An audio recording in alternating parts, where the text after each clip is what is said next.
You got into the safety business because you wanted to protect people, but somewhere along the way the job started controlling your time, your schedule, your priorities, even your income potential.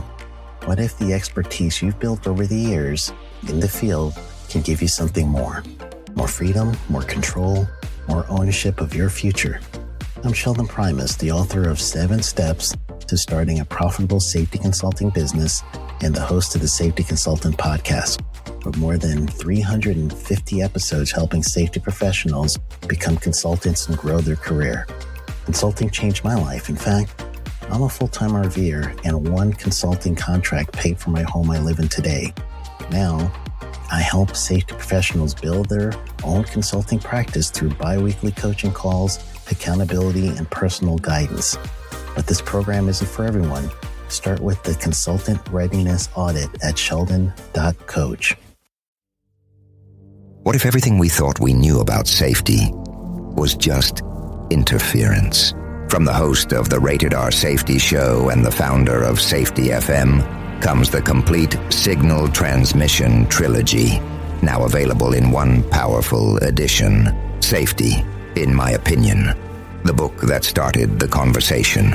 Safety Mutation, where the boundaries of culture, systems, and belief begin to break. And now, Safety Transmission, the final piece of the signal. For the first time, all 3 books are together in one volume. The Signal Transmission Trilogy, Complete Edition. This isn't just about compliance. It's about consciousness. It's about decoding the way we think, lead, and live, inside and outside the system. Whether you've been following the signal since the beginning or you're just now tuning in, this is the version to own. Search Signal Trilogy on Amazon or visit safetyfm.com to get your copy now.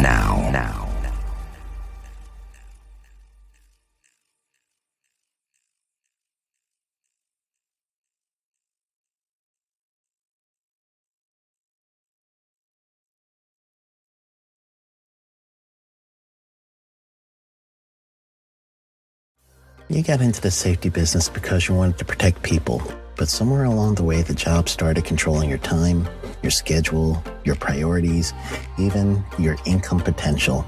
What if the expertise you've built over the years in the field can give you something more? More freedom, more control, more ownership of your future. I'm Sheldon Primus, the author of 7 Steps to Starting a Profitable Safety Consulting Business and the host of the Safety Consultant Podcast, with more than 350 episodes helping safety professionals become consultants and grow their career. Consulting changed my life. In fact, I'm a full-time RVer, and one consulting contract paid for my home I live in today. Now, I help safety professionals build their own consulting practice through bi-weekly coaching calls, accountability, and personal guidance. But this program isn't for everyone. Start with the Consultant Readiness Audit at sheldon.coach. What if everything we thought we knew about safety was just interference? From the host of the Rated R Safety Show and the founder of Safety FM comes the complete signal transmission trilogy, now available in one powerful edition. Safety, in my opinion, the book that started the conversation. Safety Mutation, where the boundaries of culture, systems, and belief begin to break. And now, Safety Transmission, the final piece of the signal. For the first time, all 3 books are together in one volume. The Signal Transmission Trilogy, Complete Edition. This isn't just about compliance. It's about consciousness. It's about decoding the way we think, lead, and live, inside and outside the system. Whether you've been following the signal since the beginning or you're just now tuning in, this is the version to own.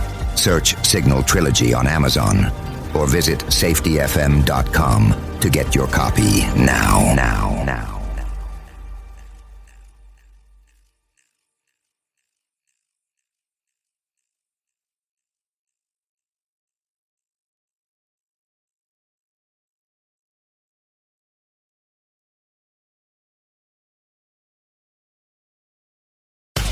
Let's start using cutting-edge warp speed 5G technology with your cell phone. Let me tell you about my friends at mobilemobile.io. They have an ultra-fast 4G LTE and 5G network that covers 99% of Americans.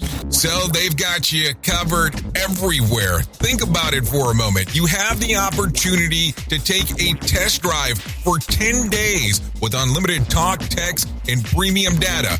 What is premium data? Premium data is an allotment of a cellular data that you receive from a higher priority on the network. You won't get throttled like you will with some of those, non-brand service providers. To find out more information, all you have to do is go to mobilemobile.io. That's mobilemobile.io to start your 10-day free trial.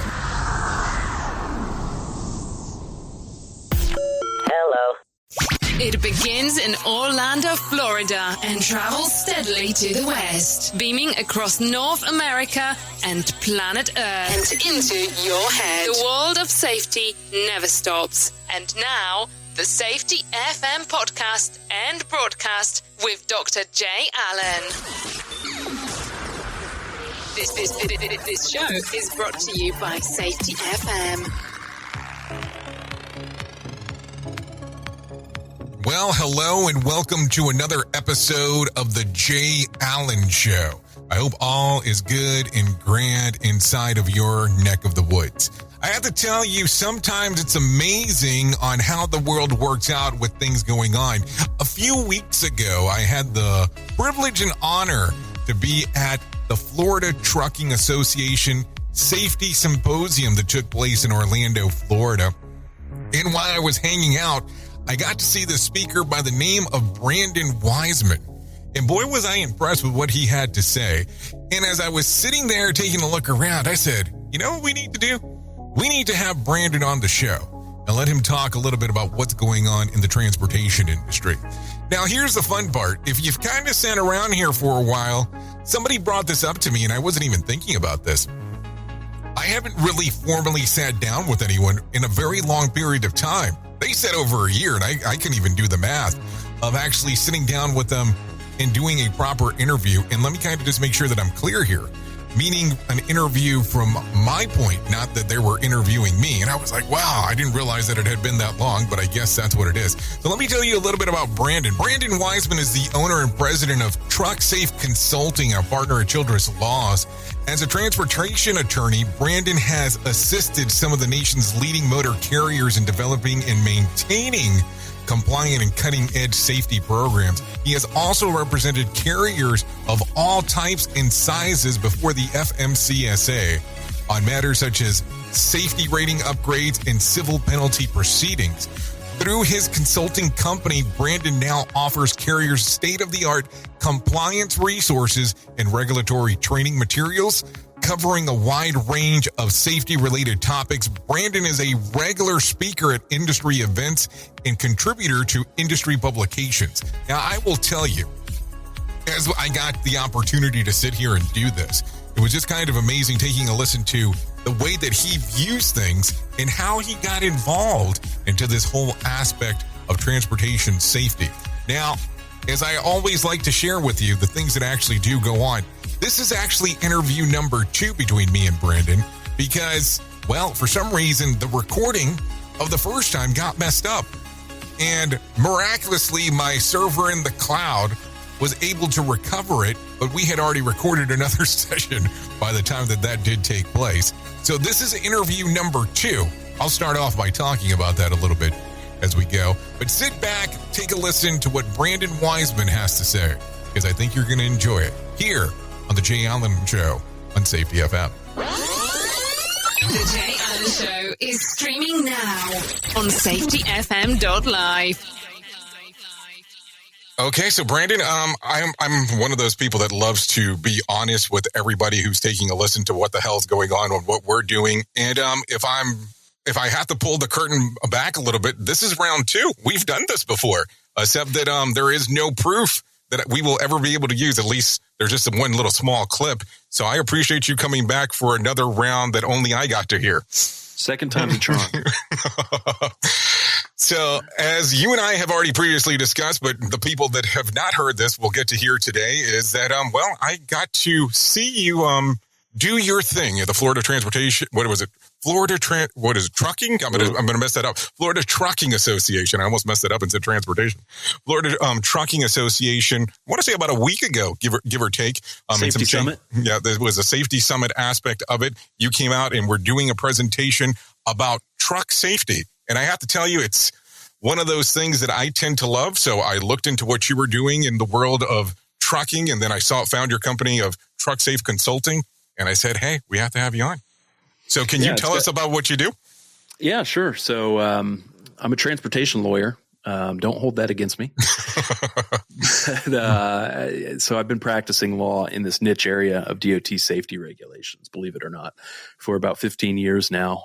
Was previously at a large law firm in Indianapolis, largest transportation-specific firm in the country. And my job there was to work with primarily the largest motor carriers in the country on their DOT safety programs. They're helping them to understand their regulatory obligations, helping them when they got sideways with the FMCSA, helping them develop policies, driver policies, handbooks, that type of stuff, appealing civil penalties when they inevitably got themselves in trouble.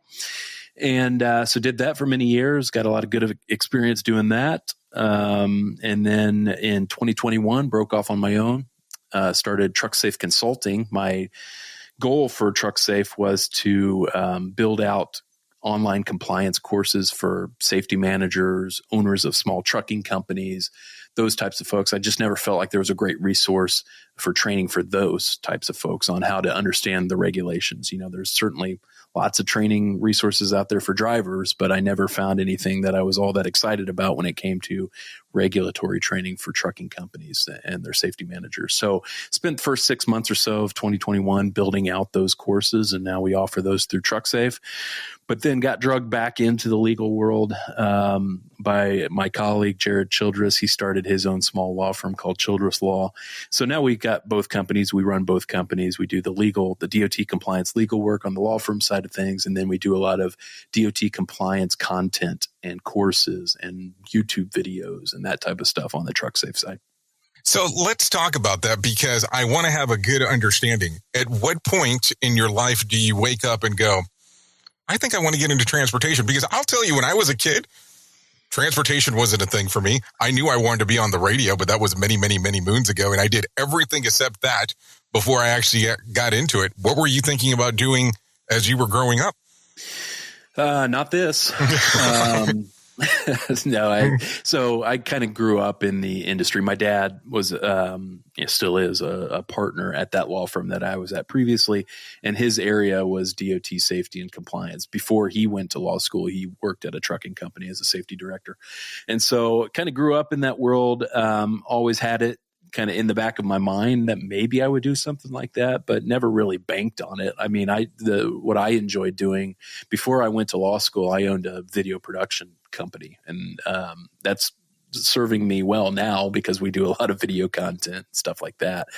But that was initially my plan, was to do something like that, graphic design, video production. But then I quickly learned that could be a rough career. Not a lot of money in it unless you're great at it, which I'm okay at it. But in any event, my senses got the best of me, and I decided I was going to go to law school. And so went to law school.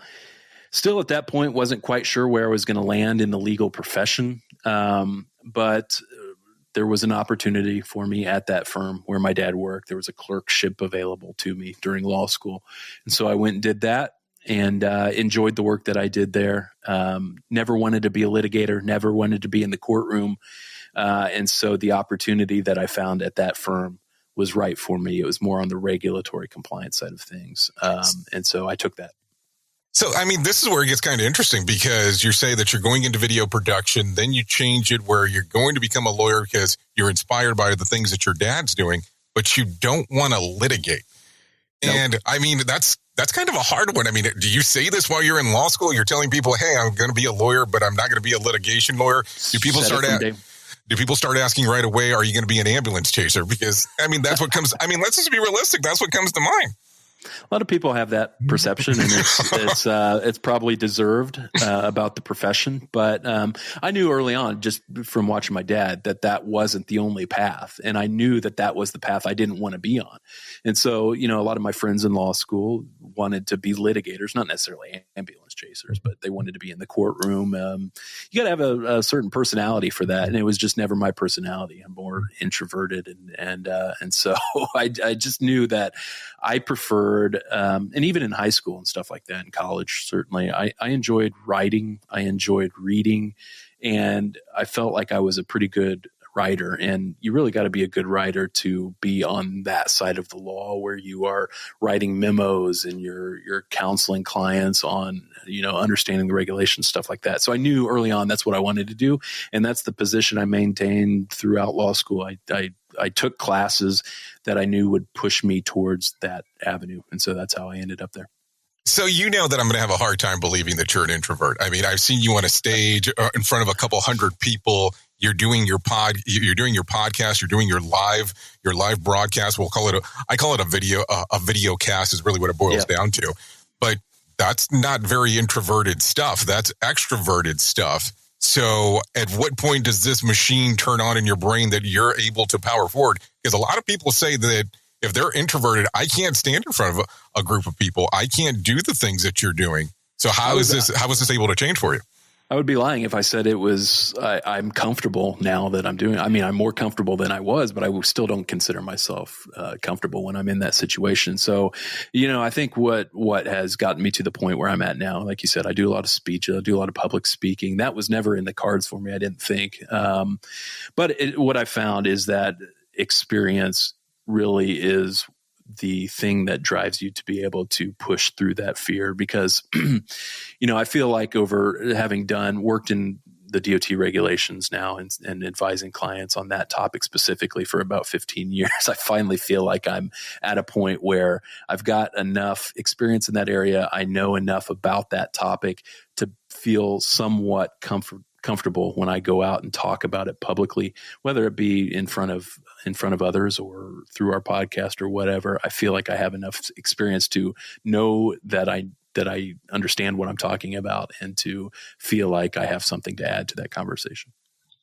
So when you get the first invite where somebody contacts you and says, you have a lot of knowledge base on this, and we want you to do a public speaking event. And I know this is kind of pulling the curtain behind, for people to see what exactly is going on. What's going through your mind at the time?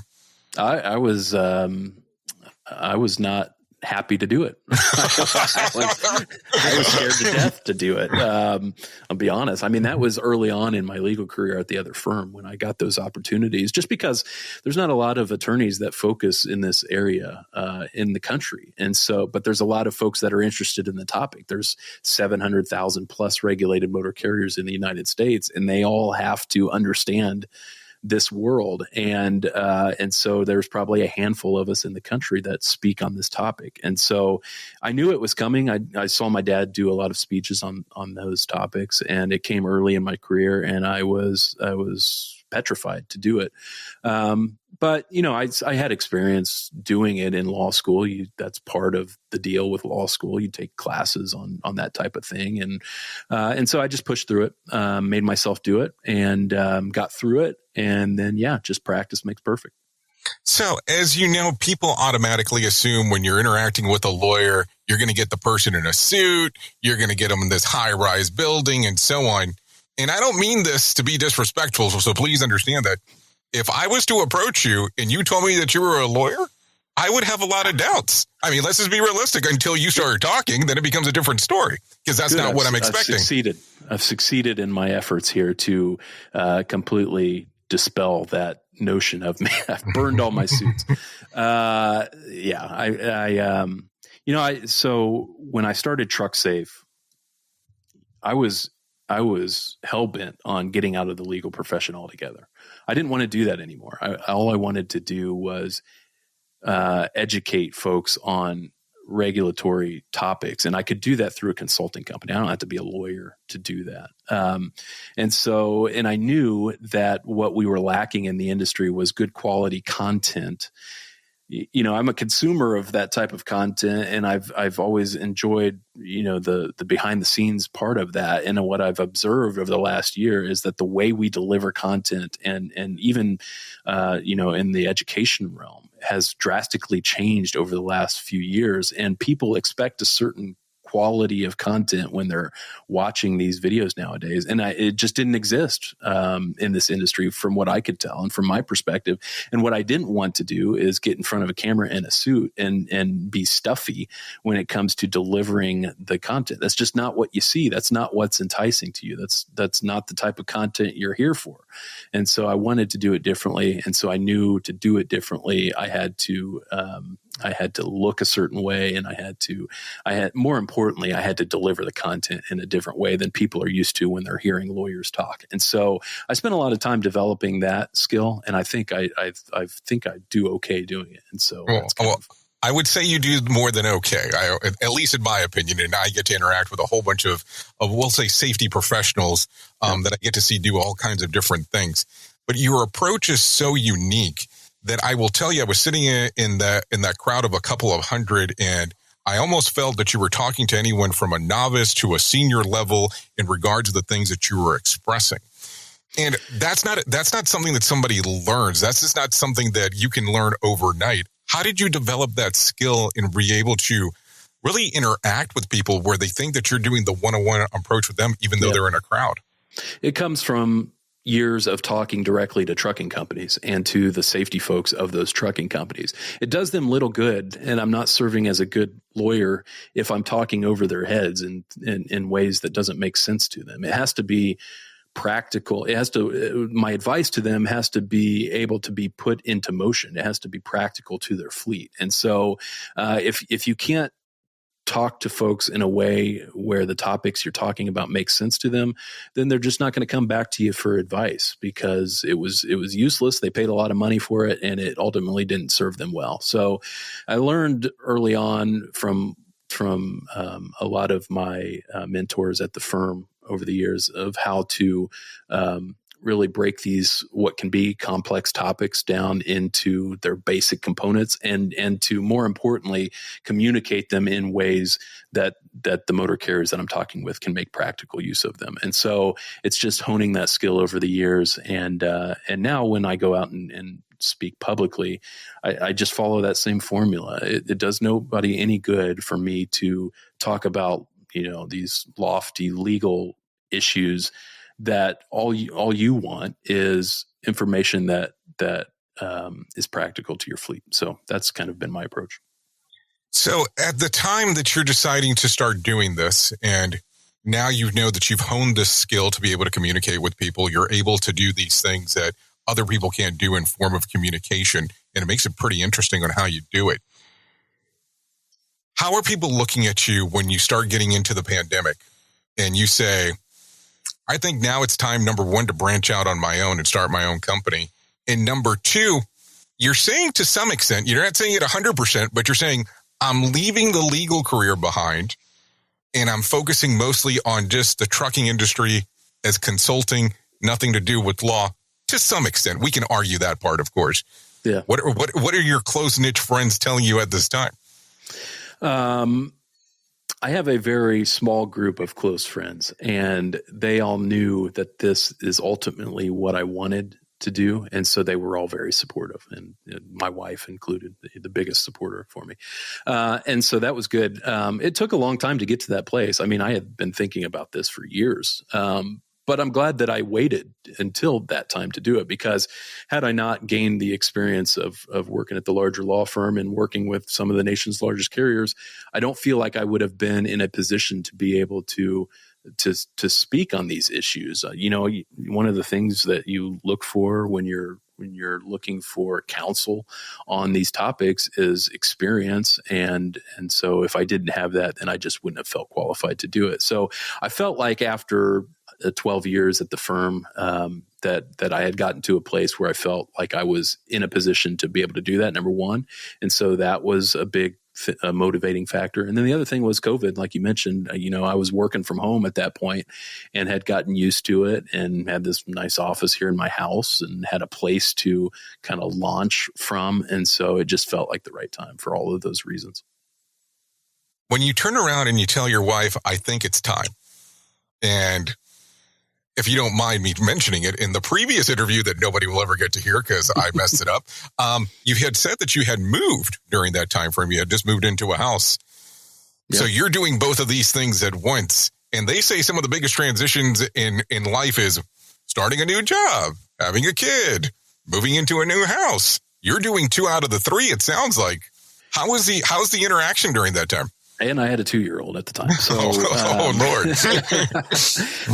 It was scary. I'm not going to lie. It was, I toiled over it for literally months and worried about it. And finally it just wasn't healthy anymore for me to worry that much about it. And my wife, to give her the credit, she was ready for me to do it before I was. I was worried about the finances of it and that type of stuff. But at some point, it just becomes unhealthy to find yourself in that position of worrying that much about it. And so I decided that I gotta pull the cord at some point and just do it and have some faith in what will happen. And knock on wood, luckily everything turned out well. I'm not under any belief that that's necessarily the case for everybody that takes that leap of faith. I'm not under that delusion, and I know it doesn't always work out, but I had faith that it would work out in my situation, and it did. Yeah. So you're 6 months in, you're doing your thing. You get the phone call from Jared. Jared says, "Hey, I'm thinking about doing my own stuff. I want you to be involved. What are you thinking now? You already got company number 1 that you're running. And now all of a sudden there's an offer of, here's my second startup. We're talking less than a year? Yeah. How does this work for you?" Jared actually left before I did. So he started, so I was aware of Jared and what he was doing before I started Trucksafe. And so we were in communication even when I was spending those 6 months developing the courses for Trucksafe. And all along that time, he was convincing me to eventually come over and work with him as well on the legal side of things. And, he broke me down.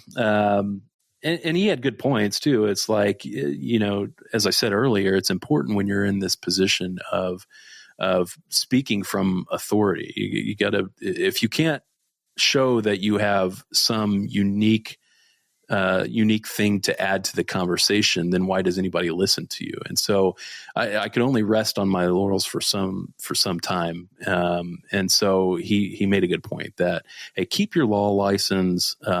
If nothing else, it will at least get you in some doors that you may not have gotten in otherwise if you were just doing this as a safety consultant. That's not to put down safety consultants. I know a lot of great safety consultants in the country.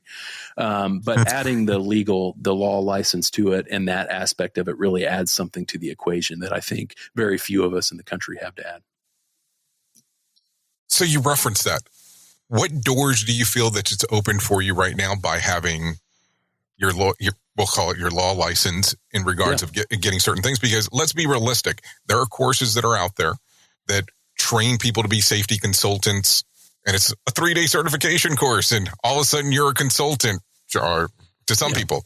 So how does the law license work for you in regards of opening doors that most people would not get open? The big one is so safety consultants in this space, a lot of them do mock DOT audits, for example. They'll go in and their clients will hire them to come in and look at their records and issue a report of their findings from that audit and where they think the motor carrier has gone wrong.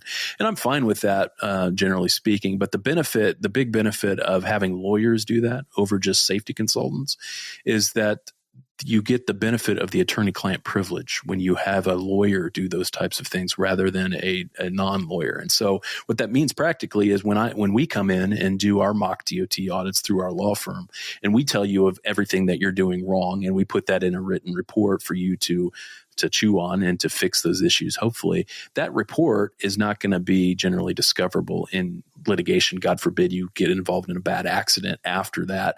If that were just a a safety consultant's report, you better understand that report is going to be shown to the jury in that subsequent litigation. And it's going to be argued that, hey, you knew all of these problems areas that you had. Why didn't you do anything to fix them? The big benefit of having lawyers do that is that report is protected and it's not going to be discoverable in litigation to be used against you. So that's probably the primary area where we separate ourselves from traditional safety consultants. Oh, I love it. I have to tell you, I love it. I think it works great exactly how you have it. So when somebody contacts you and says, hey, I'm interested in getting your services, how much paperwork are we talking then? Because I would imagine with some of the protections that are in place, what are we talking in regards of how much paperwork do they have to sit through? Not a ton. I mean, in terms of engaging the law firm, we just have a simple engagement letter that kind of lays out the issues. Certainly we have professional rules that govern the legal profession that make sure that we don't, for example, engage in any, conflict. We can't represent you if we have a conflict of interest that would prevent us from discharging our duties to you as a client. So there are certainly lots of rules that go into our ability to represent you or not. But in terms of the paperwork, not a whole lot to it. Good. That's the best thing. I like when I hear that. I don't have a lot of paperwork to work on. So let's talk about this a little bit, because if people tend to look you up online, they're going to find out automatically that you're in Indiana. Do you cover all 50 states? We do. In fact, we have very few clients in Indiana. Most of our clients are throughout the United States. And, we have the benefit in our niche of the industry, of the legal profession, of working primarily with motor carriers who are operating in interstate commerce and are subject to federal law. So in other words, a lot of attorneys in various areas of the law are confined to a particular state because there are nuances to that state's laws on whatever topic that they're dealing with, whether it be, property issues or trusts and estates. It's all pretty local in nature, whereas our niche of the legal profession is very rarely local in nature. It is interstate in nature. We're dealing with federal laws that apply usually the same across the country, no matter where your clients are based. And so that's literally the only area of the law that we deal with are those federal rules. And occasionally there are some state distinctions, but more often than not, we're dealing with federal rules for interstate carriers. And so most of our clients are located throughout the United States, not just Indiana. So when you have somebody come up to you and say, oh, well, I would love to use your services, but I've heard that you're mostly federal, but I'm only intra-state, what would you tell them? Yeah, so we advise those clients on occasion. It doesn't happen all that often, but one of the main things that we do at our firm is to make sure we have a pulse on where the state motor carrier safety regulations tend to deviate from the federal rules. Because if I have a motor carrier that comes to me that's usually subject to the federal rules, but they have some unique move where they are going to be operating intrastate in Texas, for example, I need to know that Texas has more lenient rules on the motor carrier safety regulation front than the federal rules. And so we keep track of what the states are doing in that regard, and we can advise generally on that. But certainly when they get involved in some kind of traffic tickets are the perfect example. If you've got a Texas driver that gets cited for a violation of Texas law, it's not going to be me or Jared that comes in and helps you with that. You're going to need to get local counsel to help you with that particular issue. But in terms of kind of generally advising on the distinctions between Texas motor carrier safety regulations and the federal rules, that's something we do pretty regularly. So let me ask that question then, because you did say that you would advise them to actually have local counsel. Mm-hmm. If somebody wants to interact with you, but they're saying, can you do everything online in regards of auditing or actually going through the whole sequence with them? Is that something that's possible to do? Yeah, we do. So I mentioned mock DOT audits. That's a pretty common thing we do. And DOT does this too, frankly, where, historically these have been it's been necessary to do them on site because you go in, you look at the carrier's records, you're pulling files from the filing cabinet and stuff like that. But more and more, we're seeing these be done by the DOT they're called off-site audits, where they are essentially desk audits. They send you a list of documents that they want to see, and you have to upload them. And if you can't upload them electronically, then you're going to be written up for violations. So we're moving to that world. And so we at the firm have likewise moved to that as well, where, sometimes the carrier wants us to come in and do an audit, and we certainly do that. But we also do those offsite audits where they transmit documents to us and we take a look at them. So let's talk a little bit about some of the things that you've built, because you referenced earlier that you've built out some structure in regards where people can take classes online. Mm-hmm. And we did also talk previously, because I get to reference that, about the community of practice that you've built. Can you tell us a little bit more about that? Yeah, in terms of our content and stuff that we do, is that where you're... Right, that and and you said that there was like a community that you could get into. Yeah. So the Trucksafe Compliance Network. So one of the early ideas I had with Trucksafe was, what if not only I have all of this content that I've developed, but there are certain situations that are going to be unique to a particular motor carrier that I haven't dealt with in one of the hundreds of YouTube videos or even our courses. Where do they go when they have questions? Maybe they come to me, maybe they can't afford to hire a lawyer, help them with that stuff. So is there a place for them to go to ask those questions? And, maybe that, the local trucking association is where you go to ask those questions, but I wasn't aware of any, bigger community for the trucking industry where, safety managers and owners of small trucking companies could gather together and ask those types of questions and learn from one another.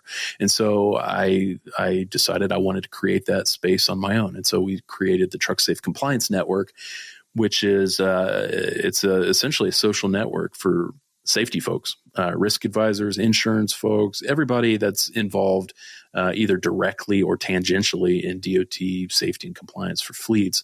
It's a place for them to get in there. It's a forum.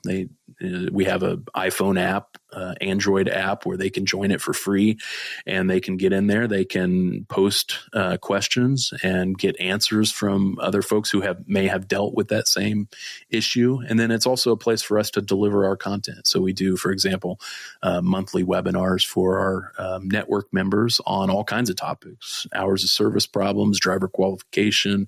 So it's really just a space to get more content out there that can hopefully make some difference in making our highways a little bit more safe. So automatically when you say the word membership, someone's going to go out there and go, okay, you said membership. What's the cost associated in becoming a member? No cost whatsoever. It is free to join, free to access all of the content. Maybe someday I will figure out a way to monetize it.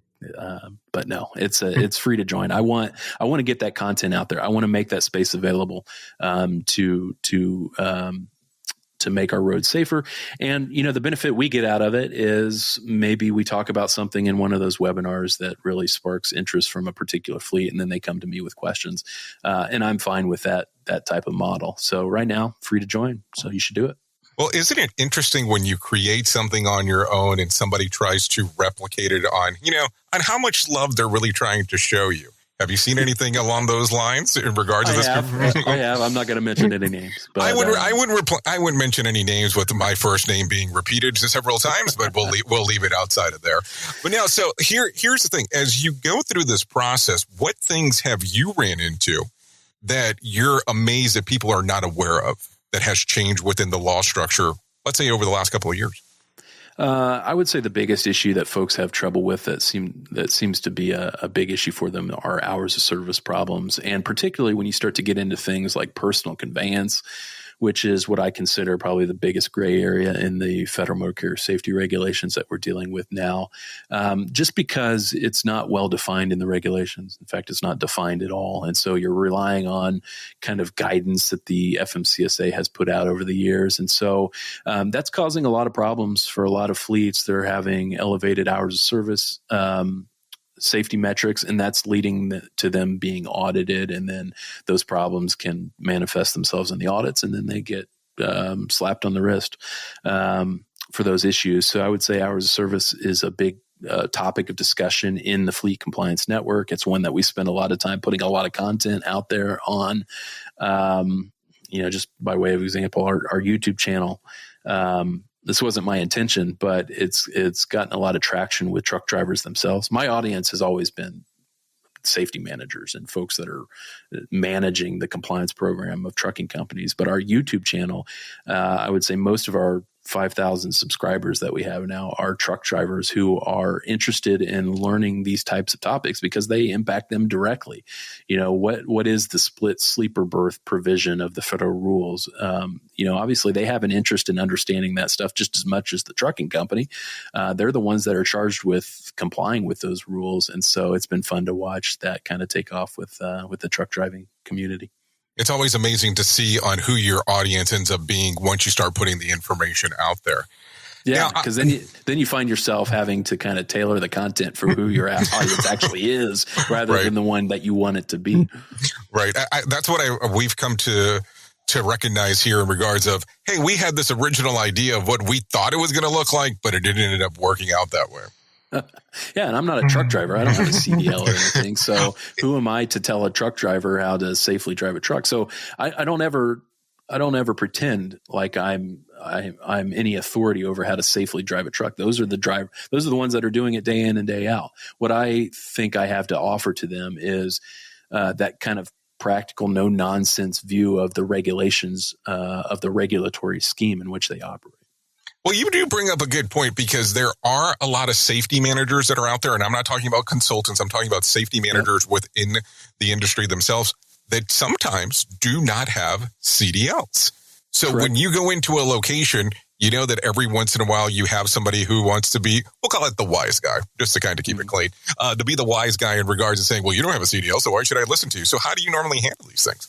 That's probably 80% of the comments we have on our YouTube channel are things like, why don't we make the FMCSA administrator be a CDL holder? Why can't we make that be the case? And, I see that argument on the one side of things, but on the other side of things, I also see, don't we really want somebody in that position who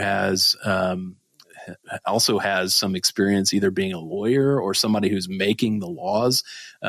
Because, certainly they're going to be able to consult with folks that hold CDLs when they come up with these rules. But don't we want somebody who's competent in actually making laws serving in that position? Because that's their job, is to not drive a truck. Their job is to craft laws that work well for the industry, understanding that they're going to have to, consult with folks who are living in that world day in and day out. That's how we build our legal system in the United States. We don't expect everyone in a position of power to be the type of person that they are charged with regulating. Sure, it seems like that may be something that we want in the system, but at the same time, I think it's short-sighted to look at it that way. So, I definitely agree with that. So, if people want to find out more information about you and what you have going on, where can they find out exactly? Trucksafe.com is where you'll find most of our information. We like Jay said, we got a lot of stakes in the fire. We do our podcast. We do our Fleet Compliance Network. We've got an upcoming in-person conference called our Fleet Compliance Boot Camp. It's going to be in Indianapolis here pretty soon. But all that information is on trucksafe.com. And then also follow us on social media. We post a lot of content on our LinkedIn page, on our Facebook page, on our Twitter. So that's where you'll find us. Well, Brandon, I really do appreciate you coming on to the show today. And thank you for round 2, because I know that, I screwed up round 1. There is no doubt about that. Really do appreciate it. No worries. Thanks for having me. Well, listen, I have to tell you, I hope you enjoyed this interview as much as I did. It's not very often that I sit back and go, wow, this dude has blown me away in regards of the information that he has provided.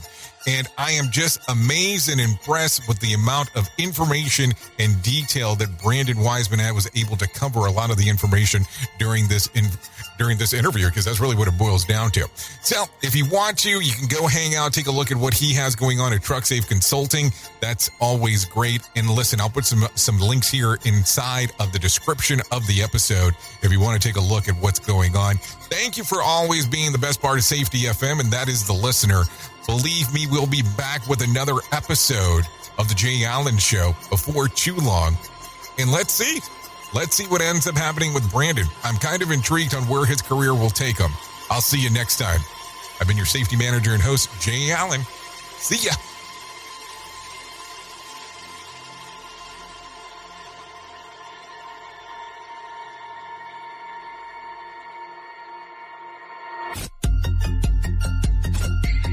This is The Jay Allen Show. The views and opinions expressed on this podcast are those of the host and its guest and do not necessarily reflect the official policy or position of the company. Examples of analysis discussed within this podcast are only examples. They should not be utilized in the real world as the only solution available, as they are based only on very limited and dated open source information. Assumptions made within this analysis are not reflective of the position of the company. No part of this podcast may be reproduced, stored in a retrieval system, or transmitted in any form or by any means, mechanical, electronic, recording, or otherwise, without prior written permission of the creator of the podcast, Jay Allen. Have you ever wanted to start live streaming and were not sure how to do it? You can start live streaming up to 40 social media platforms all at one time for as little as nada.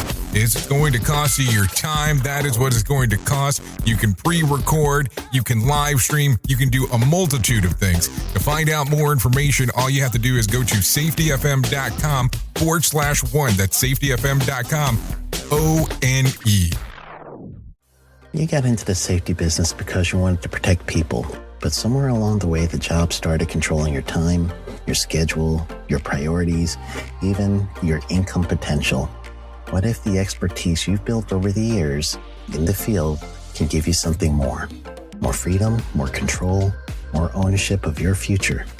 I'm Sheldon Primus, the author of 7 Steps to Starting a Profitable Safety Consulting Business and the host of the Safety Consultant Podcast, with more than 350 episodes helping safety professionals become consultants and grow their career. Consulting changed my life. In fact, I'm a full-time RVer, and one consulting contract paid for my home I live in today.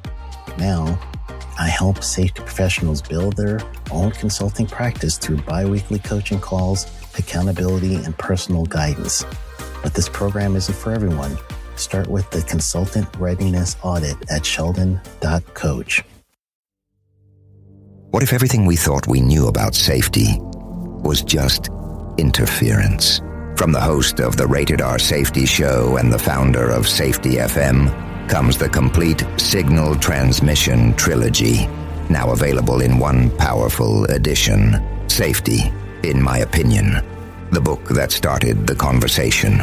Safety Mutation, where the boundaries of culture, systems, and belief begin to break. And now, Safety Transmission, the final piece of the signal. For the first time, all 3 books are together in one volume. The Signal Transmission Trilogy, Complete Edition. This isn't just about compliance. It's about consciousness. It's about decoding the way we think, lead, and live, inside and outside the system. Whether you've been following the signal since the beginning or you're just now tuning in, this is the version to own. Search Signal Trilogy on Amazon or visit safetyfm.com to get your copy now.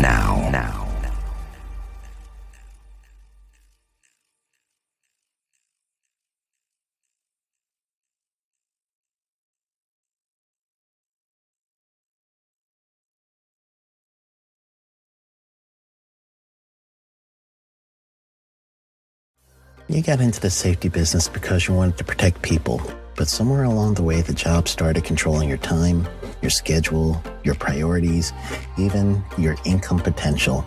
What if the expertise you've built over the years in the field can give you something more? More freedom, more control, more ownership of your future. I'm Sheldon Primus, the author of 7 Steps to Starting a Profitable Safety Consulting Business and the host of the Safety Consultant Podcast, with more than 350 episodes helping safety professionals become consultants and grow their career. Consulting changed my life. In fact, I'm a full-time RVer, and one consulting contract paid for my home I live in today. Now, I help safety professionals build their own consulting practice through bi-weekly coaching calls, accountability, and personal guidance. But this program isn't for everyone. Start with the Consultant Readiness Audit at sheldon.coach.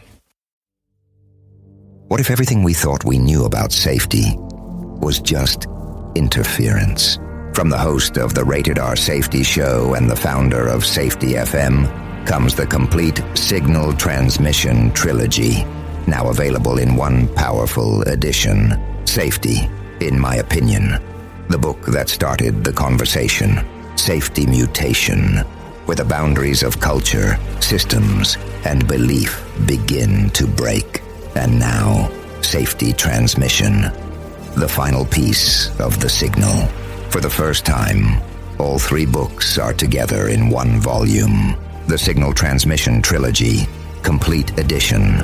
This isn't just about compliance. It's about consciousness. It's about decoding the way we think, lead, and live, inside and outside the system. Whether you've been following the signal since the beginning or you're just now tuning in, this is the version to own. Search Signal Trilogy on Amazon or visit safetyfm.com to get your copy now.